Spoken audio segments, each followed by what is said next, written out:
S TV news, आवाज बुलंदियों तक। बलिया से आप देख रहे हैं बलिया नगर के बहादुरपुर अंतर्राष्ट्रीय मानवाधिकार एसोसिएशन का स्थापना दिवस मनाया जा रहा है।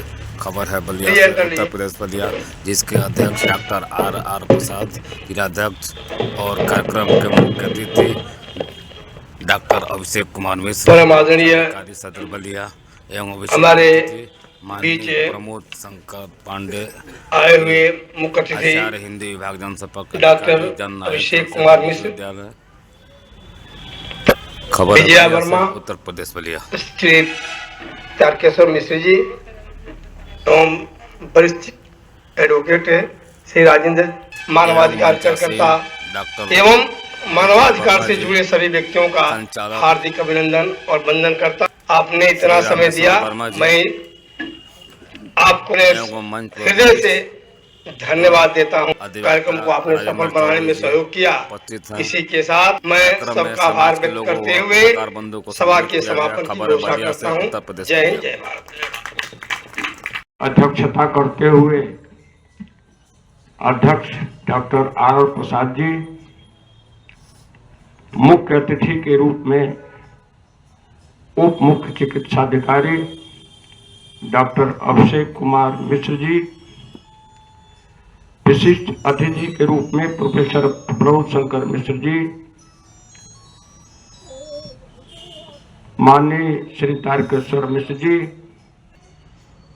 जाने माने जनपद नहीं पूर्वांचल के विद्वान और सफल संचालक भाई रामेश्वर वर्मा जी, कुंवर सिंह की प्रवक्ता डॉक्टर विजया वर्मा जी, जाने माने कवि लेखक फतेह चंद बेचैन जी करेंगे तो भारी संख्या में प्रचार प्रसार होगा। और अगर अच्छे कामों में आज के दौर में अगर रुचि कम हो रही हो तो निश्चित रूप से पढ़े लिखे और बुद्धिजीवी वर्ग को अपने काम में लगे रहना चाहिए, अपना मिशन आगे बढ़ाते रहना चाहिए और जीवन को सार्थक बनाने का काम करते रहना चाहिए। संस्कृति है, इसके लिए कहीं न कहीं वह पूरी तरह से वह द्वितीय विश्व युद्ध और उसकी परिस्थितियां जिम्मेदार है, जिस एक प्रकार से पूरी संस्कृति को बदल देती हैं और पूरी महिलाओं के मानवाधिकारों का हनन होता है। ऐसी परिस्थिति में जब यूएनओ अंतर्राष्ट्रीय संयुक्त राष्ट्र संघ की स्थापना होती है कि इस विश्व में फिर हमेशा शांति की स्थापना हो, देशों के बीच युद्ध न हो, और अगर युद्ध हो भी तो मानवाधिकारों का हनन न हो। इस मानवाधिकार के विषय में अपना विचार रखें आदरणीय आज के मुख्य अतिथि श्री अभिषेक कुमार मिश्र जी।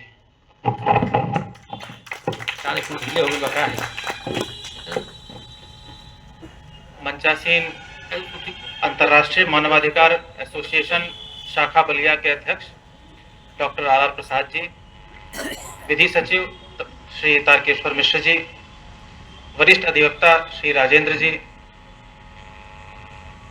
डॉक्टर प्रोफेसर प्रमोद शंकर पांडे जी, विजया जी एवं यहाँ प्रांगण में उपस्थित समस्त श्रोतागण, सबसे पहले तो मैं धन्यवाद देता हूँ अंतर्राष्ट्रीय मानवाधिकार एसोसिएशन यूनिट बलिया को कि उन्होंने मुझे इस योग्य समझा कि यहाँ पर मुख्य अतिथि के रूप में आमंत्रित किया। सुविधा का भी काम होता है कि क्या कहा जाए जिसमें कि एक नयापन भी रहे और किस तरीके से चीज़ों को समेकित करके रखा जाए सामने कि सुनने वालों को ये भी न रहे कि भाई ये तो जो बातें कही जा रही हैं उन्हीं की फिर से पुनरावृत्ति की जा रही है। अगर हम मानवाधिकारों की बात करें तो मानवाधिकारों को हम दो भागों में बांट सकते हैं। पहला भाग जिसकी कि अत्यधिक जो चर्चा है वो जो हमारे मंच संचालक महोदय हैं उन्होंने किया। तात्पर्य प्राचीन समय में क्या मानवाधिकार रहे, उन्होंने सतयुग से लेकर के और फिर द्वापर त्रेता कलयुग तक की बात कही। और दूसरा वो खंड है जो कि हम द्वितीय विश्व युद्ध के बाद का देखते हैं, जिसमें मानवाधिकार और अधिक परिष्कृत होकर के हमारे सामने निकल करके आते हैं, वेल डिफाइंड होकर के आते हैं कि 1, 2, 3, 4, 1 से लेकर 30 तक क्या क्या मानवाधिकार हैं, उनके बारे में बहुत ही सुंदरता से डॉक्टर प्रमोद जी ने बताया मांगे होती थी। वहां पे उस समय के जो लोग थे उनकी चेतना में ही नहीं था कि हमें ये भी मांग करनी है कि ये जो दासत्व प्रथा है, जो स्लेवरी प्रथा है, ये प्रथा ही खराब है।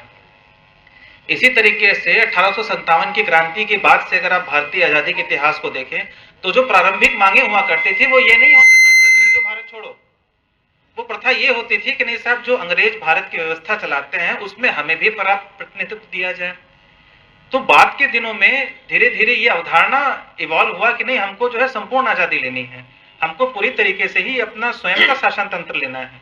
अभी संविधान के बारे में भी बहुत विस्तार से जो है प्रमोद जी ने बताया किस तरीके से भारतीय स्वतंत्रता संग्राम के दौरान मानवाधिकारों को संरक्षित किया गया, उसके बारे में वरिष्ठ अधिवक्ता राजेंद्र जी के लिए उस पर बहुत विस्तार से उन्होंने प्रकाश डाला और अपने विचार आप सभी के बीच में रखा। बहुत बहुत धन्यवाद।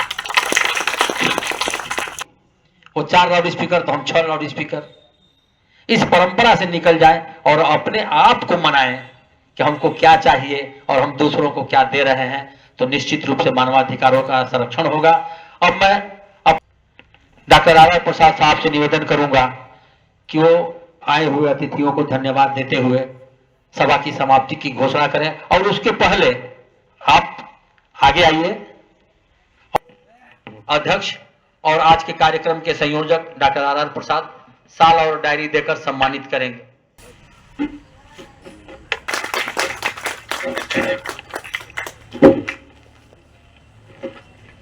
हाँ, कोई नौजवान आ जाएंगे। हाँ,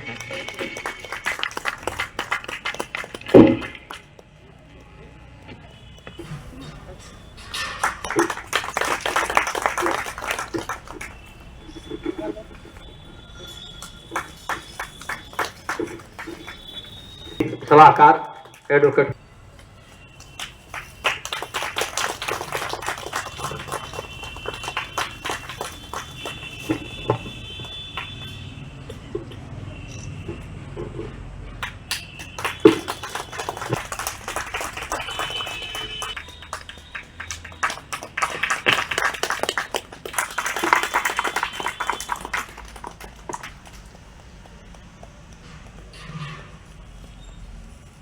तो मैं निवेदन करूंगा कि हमारे जो साथी यहाँ